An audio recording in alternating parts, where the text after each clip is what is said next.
Quand notre Seigneur Jésus a été crucifié, lorsqu'il a rendu Elme, il était environ 3 heures de l'après-midi.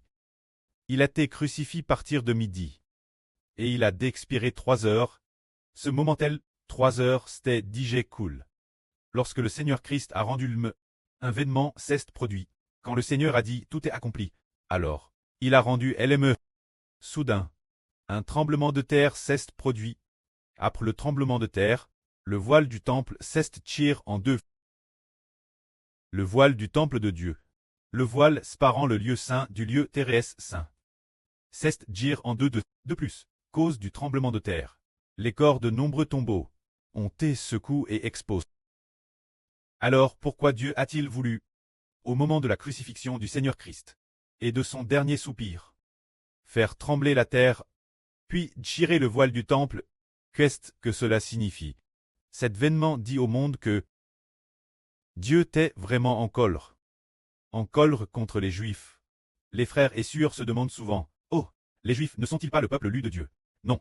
En fait, ils ont provoqué la colère de Dieu. Dieu, dans sa colère, a tiré le voile. Ce qui signifie que Dieu a rejeté l'ancienne alliance et a aboli la nation d'Israël de l'ancienne alliance. Il la déchire, car l'esprit en eux était l'esprit d'un autre. Des esprits maléfiques, tous ennemis de Dieu, et par la crucifixion du Seigneur Jésus-Christ, Dieu, dans sa colère, voulait rassembler tous ceux qui sont sauvés sous le nom du Seigneur, afin que tous ceux qui croient en Jésus deviennent le peuple élu de Dieu. Et réfléchissons-y, bien que tous les humains soient créés par Dieu, toute l'humanité descend d'Adam. Or, les descendants d'Adam, leur Dieu n'est pas l'Éternel. C'est Satan le diable, le Dieu de ce monde, puisqu'il en est ainsi, partir des descendants d'Adam. Dieu peut-il obtenir des enfants NS de l'Esprit Saint? Non, il ne le peut pas. Bien que le précleste ait fait alliance avec Israël et avec Moïse, leur donnant les tables de l'alliance, pour faire d'eux le peuple élu de Dieu. Pourtant, dans leur esprit, il n'est pas le peuple élu de Dieu. Il restait des descendants d'Adam, des enfants d'Adam, et non des enfants de Dieu. Pas des enfants de Dieu. Alors, qui est le Fils de Dieu? Jésus-Christ. C'est le Seigneur Jésus qui est le Fils de Dieu. Or, toute l'humanité, chaque personne est un descendant d'Adam. Et quand Adam, Satan le diable est devenu le Dieu d'Adam. Ainsi, tous les descendants d'Adam sont les descendants du péchage, des descendants sous l'emprise du diable, des personnes dont le diable est le Dieu. Par conséquent, que fallait-il faire?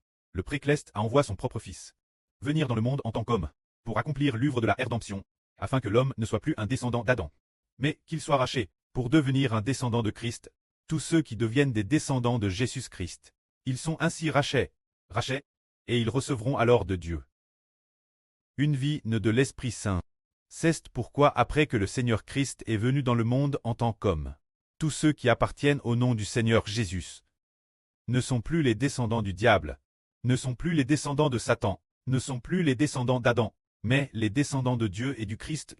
Le précleste est si merveilleux, travers un seul homme, cet homme-là, puisque lui, il est le Fils de Dieu, bien qu'il soit venu au monde en tant qu'homme.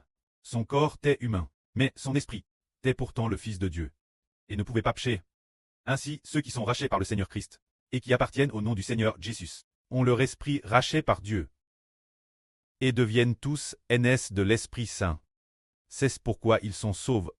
C'est pour cette raison que tous ceux qui appartiennent au nom de Jésus ne sont plus les descendants d'Adam, mais deviennent les descendants de Jésus, deviennent les descendants du Seigneur Jésus, c'est-à-dire les enfants de Dieu, puisqu'ils sont enfants de Dieu. Dieu donne l'esprit de la vie éternelle. Tous ceux qui appartiennent au nom de Jésus dormaient. La miséricorde de Dieu ne fait plus miséricorde l'Israël de l'Ancien Testament au Moyen-Orient, mais fait miséricorde tous les enfants qui appartiennent au nom de Jésus. Tous les enfants qui appartiennent au nom de Jésus-Christ sont les véritables enfants de Dieu. Les Israélites de l'Ancien Testament n'avaient pas leur esprit intérieur racheté. Ils étaient tous des descendants de Satan, jusqu'à ce qu'ils croient en Jésus, pour pouvoir devenir des enfants de Dieu. Que la gloire soit auprès et au Seigneur. Amen.